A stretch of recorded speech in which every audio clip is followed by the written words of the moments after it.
Now that all the old decking and carpeting was removed and the cross members were cleaned of any corrosion or rough spots, it was time to put down some of the new plywood. Where two pieces of plywood meet up on a seam, we have to put down something called tar tape. It's like a sealant that prevents water from splashing up between the two pieces of plywood. Once the plywood pieces are in place and everything is squared up and centered on the seams, we'll pre-drill and use self-tapping screws to go into the aluminum cross channel and then countersink the heads so we can put the flooring down. It's pretty warm down here in Florida, so the tape kind of sticks to everything, but once it's in place and you peel off the backing paper, you can get the pieces of plywood matched up together and ready to be installed.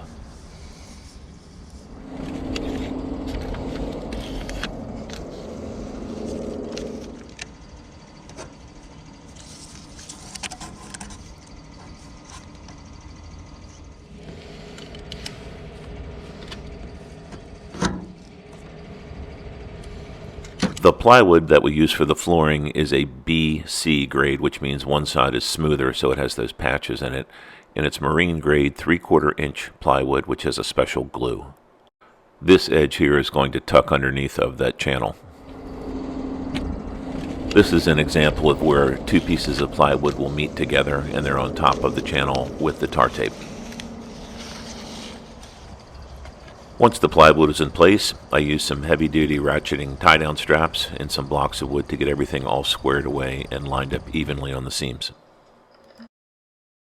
This is a side view of what the whole construction will look like, where we pre-drill and put a countersunk screw through the plywood into the channel, and then on the seams you can see the tape in place.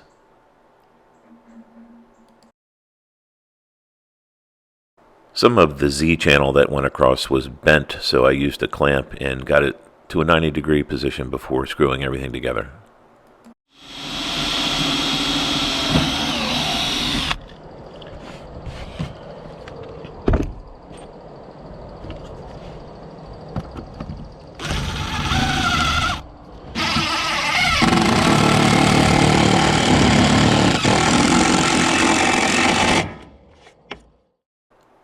This is what it looks like with a countersunk screw in place going through the plywood and into the channel.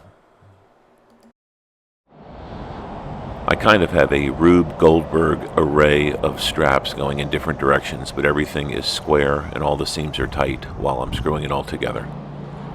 After that's all done, I'll sand all of the seams just to make sure there are no high spots.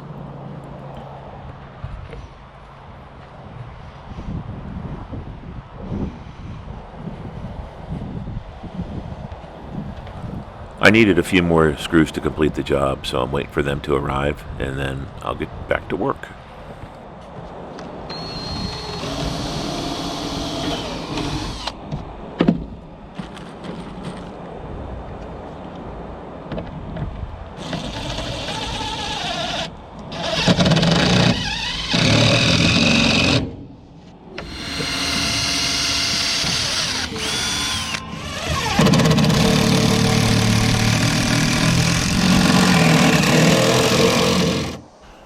After all the plywood was installed, we selected a woven vinyl flooring.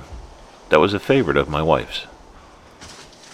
We originally had gotten 4x8 sheets that were going to be pieced together that looked kind of like C-deck with the stripes in it, but that didn't work out because the pieces were too short.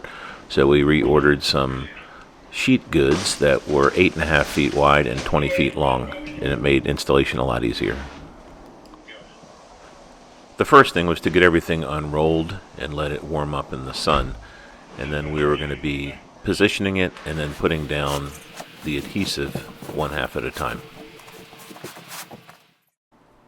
This is what the flooring looks like once it was all unrolled, and I got it straightened out and overlapping on all four sides so it'll be trimmed later after it's glued down. I trimmed away some of the excess where the outboard was to make it a lot easier to work with.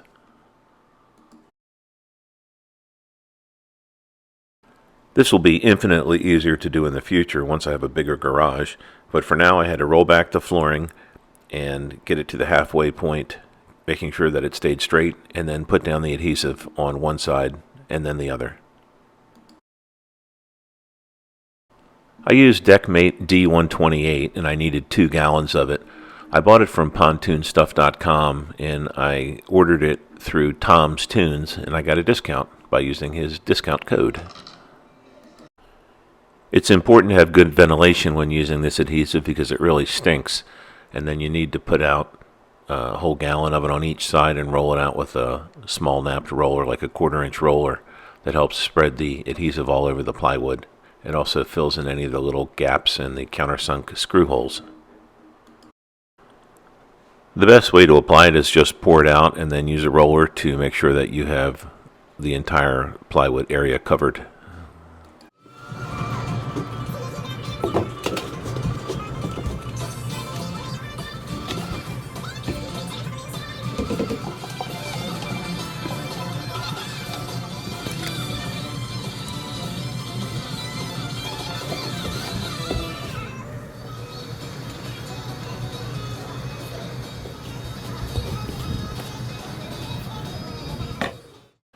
You have to work pretty quickly with the adhesive, and you have about 10 to 15 minutes before it starts to dry. As I said before, I had folded back the flooring and did the right side of the boat, and then folded the flooring back over top of the spread out adhesive and ran over it with a piece of PVC pipe to get all the wrinkles and bubbles out.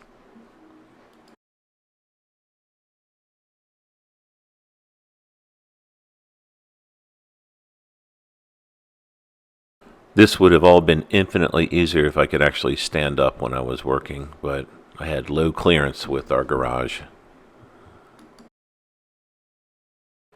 And this is a shot of what the flooring looks like after it's down and I have gone over it with the PVC pipe. The next morning, all of the glue had set up, and I was just checking everything out after trimming the excess away from the sides. Later, we're going to have to install the ignition and the wiring and the throttle and all the other parts and the railing and the throttle control and the helm and everything else.